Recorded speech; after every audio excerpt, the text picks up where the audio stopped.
What's up guys, you're watching the Sid Show, and if you are new in my channel then don't forget to subscribe. And today our topic is PlayStation 4 error, and the error is CE-34544-0 the information required to start the application cannot be found. So your application problem, sometimes your data is corrupted, application is corrupted, that's why it's happened.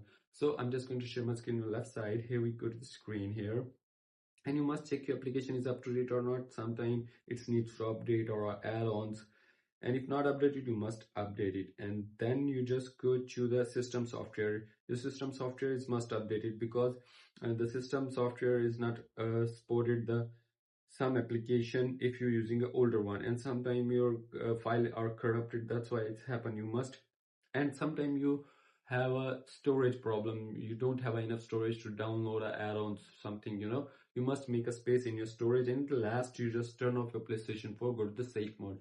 There is a rebuild database. Simply you just rebuild database. After rebuilding database, your corrupted file will be deleted and your system software will be work properly. So simply that's how you can do it. And if you want to ask me a question, then leave a comment in the comment box. See you soon for the next one.